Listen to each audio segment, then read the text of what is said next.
कंगनापुर नाम के एक छोटे से शहर में एक परिवार रहता था। उस परिवार में कजरी देवी अपने 2 बेटे बहू और अपनी एक बेटी गरिमा के साथ रहा करती थीं। कजरी देवी अपनी बेटी गरिमा से सबसे अधिक प्यार करती थीं, क्योंकि एक वही थी जो अपनी बूढ़ी माँ की चिंता किया करती थी। एक रोज गरिमा अपनी बूढ़ी माँ को दवाई खिला रही होती है कि तभी कजरी देवी का बड़ा बेटा मनीष गरिमा को आवाज लगाते हुए बोलता है, अरे गरिमा, कहाँ मर गई? मुझे दुकान के लिए लेट हो रहा है और ये अभी तक चाय नाश्ता लेकर नहीं आई है। भैया, माँ की तबीयत ठीक नहीं है, तो बस मैं उन्हें दवा ही खिला रही थी। गरिमा बड़े भाई के लिए चाय नाश्ता बनाकर ला ही रही होती है कि तभी गरिमा का छोटा भाई चंदन गरिमा को आवाज लगाते हुए बोलता है, गरिमा, तेरी भाभी का सुबह से सिर दर्द हो रहा है, इसलिए उसने खाना नहीं बनाया और ना ही मेरे कपड़े इस्त्री किए हैं। मेरी बहन, तू जल्दी से मेरे कपड़े इस्त्री करके दे दे। अरे, तुम भाइयों को घर के काम के लिए बस अपनी बहन ही दिखाई देती है क्या? सुबह से लेकर रात तक बेचारी बस घर के काम ही करती रहती है और दोनों बहुरानी बस आराम फरमाती रहती हैं। ओह माँ, तुम भी ना। अरे घर के काम काज आने भी तो जरूरी है। आखिर गरिमा को शादी करके दूसरे घर भी तो जाना है। माँ अपने दोनों बेटों को अपने पास बुलाती है और उनसे बोलती है, बेटा, मेरी तबीयत का तो तुम दोनों को पता है ही कि कब मुझे क्या हो जाए, इसीलिए मैं चाहती हूँ कि मेरे जीते जी मेरी बेटी का ब्याह हो जाए और बड़ी ही धूमधाम से हो। गाड़ी, जेवर, लत्ते से लेकर खाना पीना सब बढ़िया होना चाहिए और ये सब तुम दोनों भाइयों को मिलकर ही करना है, समझे? माँ, आप तो जानती ही हो कि मेरा काम धंधा पहले ही कितना घाटे में चल रहा है, ऊपर से आप शादी में गाड़ी जेवर की बात कर रही हो। माँ, भैया सही बोल रहे हैं और वैसे भी शादी में लगाने को हमारे पास कुछ नहीं है, सब तो आप लेकर बैठी हो, सब जेवरात पैसा तो आपके पास है। तो ये सारा कुछ मैं तुम्हें दे जाऊं ताकि तुम सब अपनी अपनी बीवी पर लुटा सको। माँ की बात से नाराज होकर दोनों भाई अपने अपने काम पर चले जाते हैं। कुछ दिन बाद माँ की अचानक से तबीयत खराब हो जाती है। तबीयत ज्यादा खराब होने से माँ की उसी समय मृत्यु हो जाती है। माँ की मृत्यु को कुछ ही दिन बीते थे कि मनीष अपनी पत्नी रेखा से बोलता है, रेखा, माँ के पास बहुत जेवर था जो कि अब सारे का सारा गरिमा के पास है।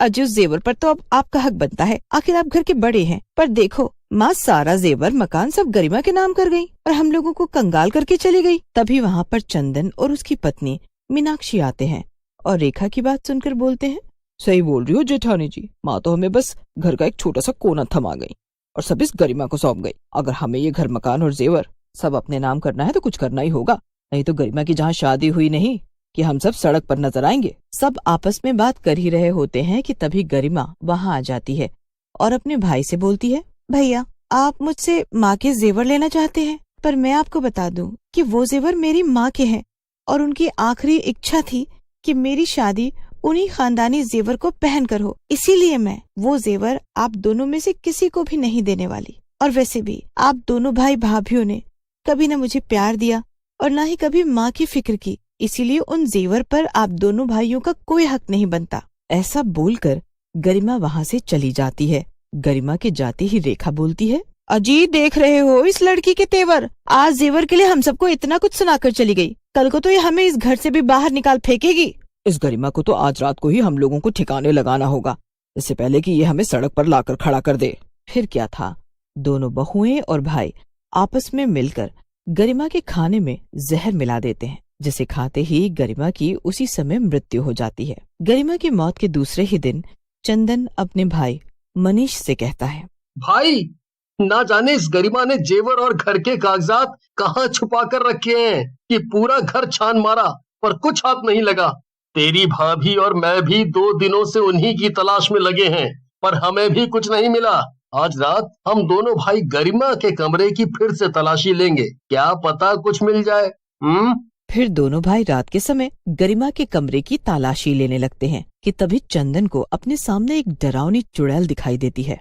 अरे मर गया रे भाई, ये चुड़ैल कहाँ से आ गई रे? अरे बाप रे, इतनी भयानक चुड़ैल! अरे भाग रे चंदनवा, भाग, कहीं ये चुड़ैल हमें ना खा जाए।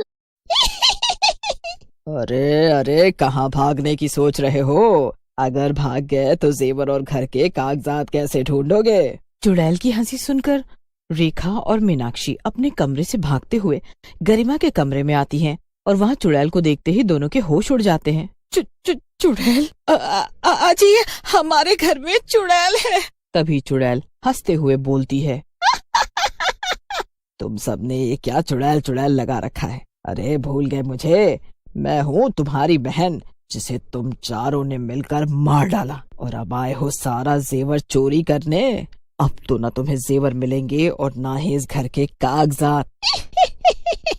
तू तू तू तू मेरी प्यारी बहन गरिमा है। मेरी प्यारी बहन, मुझे माफ कर दे, मुझसे बहुत बड़ी गलती हो गई। अरे मैं तो तुझे बहुत प्यार करता हूँ ना। और सच में मैं तुझे मारना नहीं चाहता था। वो तो तेरी भाभीियों ने हम दोनों भाइयों से ये सब काम करा दिया। अजी क्या कहा आपने? मुझे किसी की कोई बात नहीं सुननी। मैं सब जानती हूँ कि तुम सब मुझसे कितना प्यार करते थे। पूरा दिन घर के काम मैं करती थी और आराम ये बहू रानी फरमाती थी।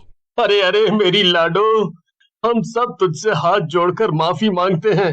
और अरे रेखा, जा अपनी ननद के लिए खीर बना कर तो ला।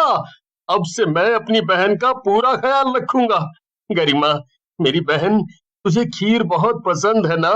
मनीष की बात सुनकर चंदन धीरे से अपनी पत्नी मीनाक्षी से बोलता है, भैया सोच रहे हैं कि खीर खिलाकर वो गरिमा को अपनी तरफ कर लेंगे और सारा जेवर गहना सब उनको मिल जाएगा, पर मैं ऐसा होने नहीं दूंगा। गरिमा मेरी बहन, तू मेरे साथ मेरे कमरे में चल।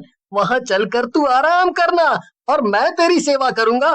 तेरे तेरे हाथ पैर दबाऊंगा और तेरे लिए तेरी पसंद की इमरती तुझे खिलाऊंगा। गरिमा मेरे साथ रहेगी और तूने आज तक तो कभी गरिमा को इमरती नहीं खिलाई, जो आज इसे इमरती खिलाने की बात कर रहा है। हाँ गरिमा, तुम तो हमारे साथ ही रहना। मैं तुम्हें बढ़िया बढ़िया खाना बनाकर खिलाऊंगी। अरे ऐसे कैसे गरिमा आपके साथ रहेगी? कुछ भी हो जाए गरिमा तो हमारे ही साथ रहेगी। ओहो, लड़ना झगड़ना बंद करो। और गरिमा कुछ दिन हमारे साथ रहेगी और कुछ दिन चंदन तेरे साथ। और जो गरिमा को खुश करेगा, गरिमा उसे ही जेवर और मकान के कागजात सौंपेगी। हाँ? एक तो मुझे तुम सबने मिलकर मार डाला और अब जब मैं एक चुड़ैल बन गई हूँ और सारा जेवर कागजात मेरे पास है, तो तुम दोनों भाई मेरा बंटवारा करना चाहते हो।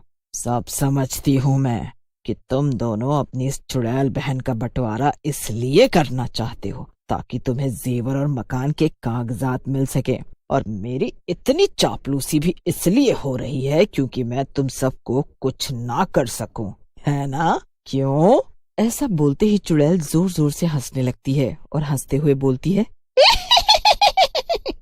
अब मैं किसी को नहीं छोड़ने वाली। मैं तुम सबको मार डालूंगी। अब कोई नहीं मुझसे बचेगा। ऐसा बोलते ही चुड़ैल अपनी भाभी रेखा का गला पकड़ लेती है। अरे रे रे, मर गई रे। गरिमा मेरी प्यारी ननद, मुझे माफ कर दे। लालच में आकर मैंने तुम्हारे खाने में जहर मिलाकर तुम्हें मार डाला। ऐसा बोलकर रेखा जोर जोर से रोने लगती है। रेखा को रोता बिलखता देख मनीष को बहुत दुख होता है। मनीष आंखों में आंसू लिए चुड़ैल बहन से बोलता है, दर्द तकलीफ क्या होती है आज मुझे पता चला। गरिमा मेरी बहन, एक तो हम सबने मिलकर तुम्हें मार डाला और मारने के बाद भी लालच के चक्कर में हम तेरा बंटवारा करने लगे। कितने बेरहम और लालची हो गए हैं हम। रेखा रोते बिलखते हुए बोलती है, हाय हाय, मेरा गला छोड़ दो गरिमा। मैं तुमसे हाथ जोड़कर माफी मांगती हूँ। अब मुझे कुछ नहीं चाहिए, बस तुम मेरी जान बख्श दो गरिमा। गरिमा हमें माफ कर दो, हमें कुछ भी नहीं चाहिए, न जेवर न मकान में हिस्सा, हमें तो बस अपनी जान प्यारी है। चुड़ैल रेखा का गला छोड़ देती है कि तभी दोनों भाई गरिमा के पैरों में गिर पड़ते हैं और गरिमा से माफी मांगने लगते हैं। चुड़ैल अपने भाइयों को अपने पैरों में गिरकर माफी मांगते हुए देखकर बड़ी ही दुखी होती है और उसकी आंखें आंसू से भर जाती हैं। तुम सभी को अपने किए पर पछतावा हो गया है, यही मेरे लिए काफी है। ऐसा बोलकर चुड़ैल मकान के कागजात और जेवर अपने भाइयों को दे देती है और उनसे बोलती है, कभी भी लालच में आकर अपनी बहन का बंटवारा नहीं करना चाहिए। एक बहन अपने भाई के प्यार की भूखी होती है। अगर किसी चीज का बंटवारा करना है तो उस पर बस प्यार का बंटवारा करो, ऐसा बोलते ही चुड़ैल वहाँ से गायब हो जाती है। चुड़ैल बहन की ये बात सुनकर सभी की आंखें